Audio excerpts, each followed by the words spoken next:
ಪ್ರೀತಿಯ ವೀಕ್ಷಕರೇ ನಮಸ್ಕಾರ. ಒಂದು ಕಾಲದಲ್ಲಿ ಮನೆ ಬಾಡಿಗೆ ಕಟ್ಟಲು ಹಣಕ್ಕಾಗಿ ಪರದಾಡುತ್ತಿದ್ದ. ಒಂದು ಕಾಲದಲ್ಲಿ ಊಟಕ್ಕೂ ಹಣವಿರಲಿಲ್ಲ. ಇರಲು ಮನೆಯೂ ಕೂಡ ಇರಲಿಲ್ಲ. ಆದರೂ ಬೆಟ್ಟದಷ್ಟು ಸಾಧನೆಯ ಕನಸನ್ನ ಕಂಡುಕೊಂಡಿದ್ದ. ಆದರೆ ಆ ಸಾಧನೆಯ ಹಾದಿಯನ್ನ ತಲುಪುವುದಾದರೂ ಹೇಗೆ ಅಂತ ಆತನಿಗೆ ಗೊತ್ತಿರಲಿಲ್ಲ. ಆದರೆ ಆತನ ತಂದೆ ಆತನಿಗೆ ಆತನು ಮಾಡುವ ಕೆಲಸಕ್ಕಾಗಿ ಅಡ್ಡಿಯಾದರು. ಆದ್ದರಿಂದ ಮನೆಯನ್ನ ಬಿಟ್ಟು ತಮ್ಮ ಊರನ್ನು ಬಿಟ್ಟು ದೂರದ ಊರಿಗೆ ಬಂದು ಸಾಧನೆಯನ್ನ ಮಾಡೇ ಮಾಡ್ತಾನೆ. ಆದರೆ ಆತನ ಹಾದಿಯು ತುಂಬಾ ಕಷ್ಟಕರವಾಗಿತ್ತು. ವೀಕ್ಷಕರೇ, ನಾವು ಇವತ್ತು ಮಾತಾಡ್ತಿರೋದು WWE super star John Cena ಅವರ ಬಗ್ಗೆ. ಹೌದು, WWE ಜಾನ್ ಸಿನಾ ಅವರ ಜೀವನದ ಕಹಾನಿಯನ್ನ ಈ ವಿಡಿಯೋದಲ್ಲಿ ನೋಡೋಣ ಬನ್ನಿ. ಅದಕ್ಕೂ ಮುಂಚೆ ನೀವೇನಾದರೂ ಇದೇ ಮೊದಲನೇ ಬಾರಿಗೆ ನಮ್ಮ ವಿಡಿಯೋನ ನೋಡುತ್ತಿದ್ದರೆ ದಯವಿಟ್ಟು ನಮ್ಮ ಚಾನಲ್ಗೆ ಸಬ್ಸ್ಕ್ರೈಬ್ ಮಾಡಿ ನಮಗೆ ಸಪೋರ್ಟ್ ಮಾಡಿ ಸ್ನೇಹಿತರೆ. WWE super star John Cena ಅವರು ರಾತ್ರೋರಾತ್ರಿ ಸ್ಟಾರ್ ಆದವರಲ್ಲ. ಅವರ ಹಿಂದೆ ಕಣ್ಣೀರಿನ ಕಥೆ ಇದೆ, ನೋವಿನ ಕಥೆ ಇದೆ. ಏಪ್ರಿಲ್ 23, 1977ರಂದು ಅಮೆರಿಕದ ಮೆಸಚೂಸೆಟ್ಸ್ ನ್ಯೂಬೆರಿ ಎಂಬ ನಗರದಲ್ಲಿ ಜಾನ್ ಸಿನಾ ಅವರು ಜನಿಸ್ತಾರೆ. ತಮ್ಮ 15ನೇ ವಯಸ್ಸಿನಲ್ಲಿ ಇವರು ಮನೆಯಲ್ಲಿಯೇ ವೇಟ್ ಲಿಫ್ಟಿಂಗ್ ಮಾಡೋದಕ್ಕೆ ಶುರು ಮಾಡ್ತಾರೆ. ಜಾನ್ ಸಿನಾ ಅವರು ಒಟ್ಟು 5 ಮಂದಿ ಅಣ್ಣ ತಮ್ಮಂದಿರು ಇದ್ದಾರೆ. ಜಾನ್ ಸಿನಾ ಅವರು 20ನೇ ವಯಸ್ಸಿಗೆ ಬರುವಷ್ಟೊತ್ತಿಗೆ ಶಿಕ್ಷಣವನ್ನ ಮುಗಿಸುತ್ತಾರೆ. ನಂತರ ಹಲವಾರು ಕೆಲಸಗಳಿಗೆ ಇವರು ಅರ್ಜಿಯನ್ನ ಹಾಕುತ್ತಾರೆ. ಆದರೆ ಅವರಿಗೆ ಎಲ್ಲಿಯೂ ಯಾವ ಕೆಲಸವೂ ಸಿಗುವುದಿಲ್ಲ.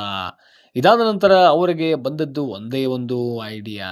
ಅದೇನೆಂದರೆ ತಾವು ಬಾಡಿ ಬಿಲ್ಡರ್ ಆಗಬೇಕೆಂಬ ಆಸೆ ಅವರಲ್ಲಿ ಬರುತ್ತೆ. ಆದರೆ ಅವರ ತಂದೆಯಿಂದಲೇ ಇದಕ್ಕೆ ವಿರೋಧವಿರುತ್ತೆ.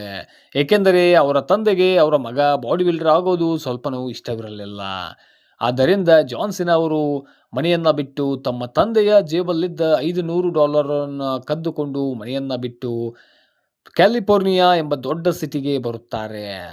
ಅಲ್ಲಿಗೆ ಅವರು ಬಂದಾಗ ಅವರಲ್ಲಿದ್ದ ಹಣವು ಸ್ವಲ್ಪ ದಿನಗಳಲ್ಲಿಯೇ ಖರ್ಚಾಗಿ ಹೋಗುತ್ತೆ. ಆದರೆ ಮುಂದೆ ಏನು ಮಾಡಬೇಕು ಅಂತ ಅವರಿಗೆ ತೋಚೋದಿಲ್ಲ. ಇದಾದ ನಂತರ ಜಾನ್ ಸಿನಾ ಅವರು ಕಾರ್ ಡ್ರೈವಿಂಗ್ ಅನ್ನ ಮಾಡುತ್ತಾರೆ. ಅವರಿಗೆ ಉಳಿದುಕೊಳ್ಳಲು ಮನೆಯೂ ಕೂಡ ಇರುವುದಿಲ್ಲ. ಅದಕ್ಕಾಗಿ ಅವರು ಹಲವಾರು ಬಾರಿ ಕಾರ್ನಲ್ಲಿಯೇ ರಾತ್ರಿ ಇಡೀ ಮಲಗುತ್ತಾರೆ. ಇದಾದ ನಂತರ ಕೆಲವೇ ದಿನಗಳಲ್ಲಿ ಅವರು ಒಂದು ಜಿಮ್ನಲ್ಲಿ ಟಾಯ್ಲೆಟ್ ಕ್ಲೀನಿಂಗ್ ಮಾಡುವ ಕೆಲಸವನ್ನ ಕೂಡ ಮಾಡುತ್ತಾರೆ.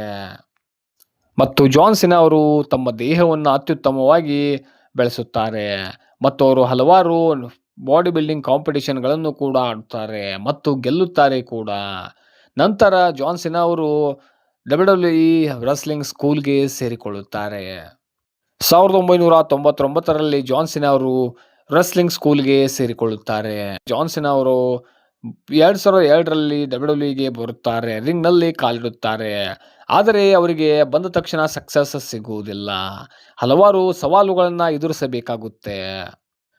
2002ರಲ್ಲಿ WWE ಬಂದ ಜಾನ್ ಸಿನಾ ಅವರಿಗೆ 2004ರವರೆಗೂ ಹಲವಾರು ಫೇಲ್ಯೂರ್ಗಳೇ ಸಿಗುತ್ತಾ ಹೋಗುತ್ತವೆ. ಆದರೆ ಮುಂದೆ 2004ರಲ್ಲಿ ಬಿಗ್ ಶೋ ಅವರ ಜೊತೆ ಒಂದು ಮ್ಯಾಚ್ ಇರುತ್ತೆ. ಆ ಮ್ಯಾಚ್ನಲ್ಲಿ ಜಾನ್ ಸಿನಾ ಅವರು ಗೆಲ್ತಾರೆ. ಅದಾದ ನಂತರ ಜಾನ್ ಸಿನಾ ಅವರು ಯಾವತ್ತೂ ಹಿಂದೆ ತಿರುಗಿ ನೋಡುವುದೇ ಇಲ್ಲ. ಒಂದರ ಮೇಲೊಂದು ಚಾಂಪಿಯನ್ಶಿಪ್ಗಳನ್ನು ಗೆಲ್ಲುತ್ತಾ ಹೋಗುತ್ತಾರೆ. ಜಾನ್ ಸಿನಾ ಅವರು ತಮ್ಮ WWE 20 ವರ್ಷದ ಕೆರಿಯರ್ನಲ್ಲಿ ಹಲವಾರು ದೊಡ್ಡ ಘಟಾನುಘಟಿ ವ್ರೆಸ್ಲರ್ಗಳನ್ನು ಸೋಲಿಸುತ್ತಾರೆ ಮತ್ತು 17 ಬಾರಿ ಇವರು WWE ಚಾಂಪಿಯನ್ ಕೂಡ ಆಗುತ್ತಾರೆ.